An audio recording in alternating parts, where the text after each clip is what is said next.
Hey guys, Alex Ortner here from rawfor30days.com, hanging out in what I like to call the Big Red Kitchen here in my house in Newtown, Connecticut. I got a special guest for you today, Frank Giglio. He's hanging out here today. We were actually last night watching David Wolf speak in Connecticut. He was in Fairfield, Connecticut at Catch a Healthy Habit. And David's hanging out here. He's going to be answering a lot of your questions. I know a lot of you guys asked questions the last couple days. And I'm going to sit down with David later on tonight and get those questions answered for you. But in the meantime, we're going to do some fantastic smoothie stuff here today. We're going to be doing a cold smoothie, and then we're going to do another video which will be below, which is going to be a hot smoothie. So we're going to show you that stuff. Before I get into that, tell them a little bit about what you do, because you are a chef. You're a classically trained chef as well. I am. I've been working with food for about 15 years now. Yeah. In many different capacities in restaurants and bakeries and pastry shops and vegetarian markets and such. And I've really just been now doing a lot of traveling and being able to share recipes with people and through my recipe books and website online. And now I'm just kind of in the creative process where I'm just kind of working with people individually and working with businesses and helping to develop recipes and ideas for them in their business. So. Cool. We're going to try and have Frank on more often.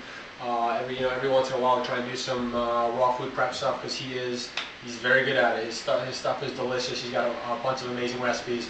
We're probably going to film another video later on, which we'll release next week. Really some more, rather than just smoothies, we'll do some more actual prep work of some stuff. So for right now, so we're going to be doing the cold smoothie first. Yep. Okay. This is going to be kind of like a good morning, like superfood smoothie, and this is kind of inspired by a lot of these superfoods that Dave has been talking about on the road. So I'd like to incorporate that into something that you can now find a lot of these products at your local health food store, so they're not really hard to access ingredients, and then combine just make for an amazing kind of meal replacement. And I always like if you could do one blended food meal in the day. It usually kind of helps lighten up the load in the digestive tract and just kind of gets you out the door quicker in the morning. Yeah. So this is that kind of inspired by what I've been hearing lately, and it also tastes good. So that's a. It also tastes good. Yeah, we talked. I did a video for him the other day when we talked about starting the day off with a green juice or a smoothie. So this is something that obviously you could do first thing in the morning to get you going. To get you going with some healthy food right off the bat. Yeah. Cool. So we'll get started. Yeah, show us what we got here. What are we going to do? So the first thing that we start with is water, yes, or your liquid base, and that could be a tea blend, or it could be coconut water, or just the best water you have access to. I prefer spring water, that you can find at findaspring.com, which is a worldwide resource for free springs around the world. So I encourage you to kind of access that, and if you can't, the best filtered water you could do. And use it as your base. So we're starting about 2 cups worth of liquid, and then we're going to add some of our other ingredients. The first ingredient we're going to add is 1 package of acai. Now these are a frozen fruit. It's a high antioxidant fruit, and you can find these at most of your health food stores now. They also have like a little small bottle of liquid that you can drink. If you don't have access to this, fresh berries are great. I live in Maine, so I have access to lots of wild blueberries, so I prefer that. And the berries are good because they're on the low glycemic scale, so obviously if you have major sugar concerns, you're going to want to avoid them completely. But if you can handle some fruit, berries are usually a good one to add in. Next we're going to need some type of kind of fat source, and that's going to be to kind of make it like satiating, so you don't just guzzle the whole drink down real quick. It's going to give it some like body to it, and help balance out the flavor. So the first one is coconut butter, and this is probably my favorite out of like the nut butters.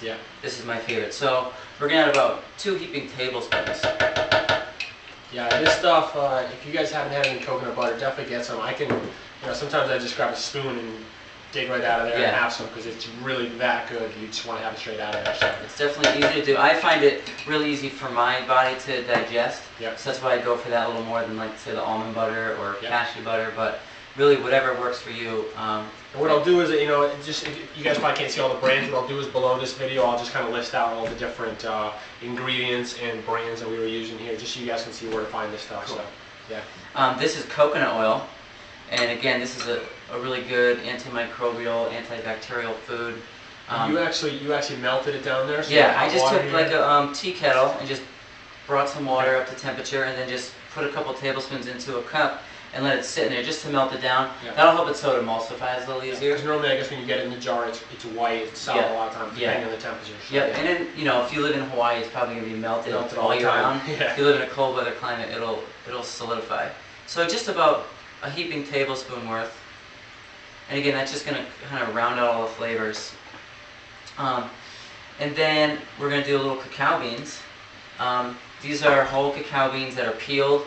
I like to use these about a quarter cup worth, a small handful, and it'll go in there. And I like them because it gives it's more of the whole food opposed to using the powder. But if you want, you could use, this is a big 5-pound bag of powder, which you could use, and that works fine. It's a little easier. You don't get so much grit as you would with the beans. So really depending on your preference. Okay. So next we're going to add some maca root. And this is good. It's a really powerful adaptogen. It's a root from the radish family. And we're going to add about 2 teaspoons worth. This is also good when we're kind of on the run. Maybe we did our workout in the morning, and now we got to get to work or take the kids somewhere. You're on the move. We want foods that are going to be energizing without massive stimulation and a crash, like straight carrot juice or coffee kind of. So this is something that's going to give us long-term energy. Okay. So it's a good one to add in there. Okay. And then next thing, we're going to get into some medicinal mushrooms. Cool. This is cordyceps, which is known to also be another kind of energy enhancer. So you could definitely look into a plethora of different mushrooms that are on the market now. And yeah, we were just saying a little while ago, Frank was out in the woods here, and he found what kind of mushrooms you find in the tree? that was fresh chaga. Fresh chaga. Yeah. So I got some good fresh chaga growing on a tree outside. And it's good, you could definitely find your own mushrooms out in the wild, and a lot of the tree mushrooms are pretty safe to pick. You want to be careful not to just pick anything out without any knowledge. But there's a lot of great info out there to find, and the mushrooms are great immune system builders, high in antioxidants, a lot of them. So it's a great one to start getting in there to start building up powerful immunity. And we're talking about certain types of mushrooms, not just the mushroom in the grocery store. Yeah, mostly it's a lot of the tree mushrooms. Tree mushrooms. When you get into the floor mushrooms, they become more of like a culinary delight. Yes. In a way, the truffles and chanterelles and black trumpets. These are mostly tree mushrooms. These are the ones that are going to be healthier for you. They have more of those properties. Cool. And then we're going to get a little bit of spirulina, and this is going to be just to get in some of those grains and the mineral-rich properties of the microalgae.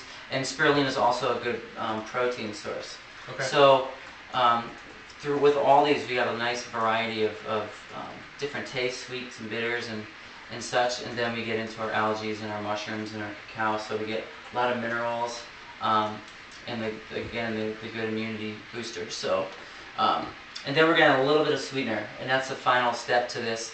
Okay. And depending on where you're at with the sugars, you can omit or add in depending on where you're at. Yeah. So sometimes I'll add whole stevia leaf and as well as some honey or maple syrup or agave, depending on what you prefer. And then we have access to honey today, so we're going to use some. And the acai's in there, so it's already fairly sweet. The berries are sweet, and we're going to add just a little bit just to kind of give it a nice sweetness. We're not looking for a really sweet treat. We just want to balance out some of these flavors. So. I know with honey, you're big on buying stuff locally. I know this honey was bought in, this is from Connecticut. You recommend always trying to get everything, honey local and that kind of stuff as well? Yeah, absolutely. Especially with honey.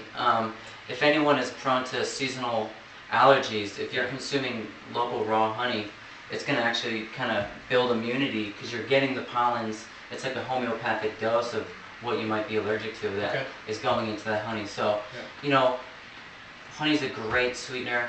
It's definitely like a high glycemic sweetener, but if your body could handle it, I always prefer it. Okay. So.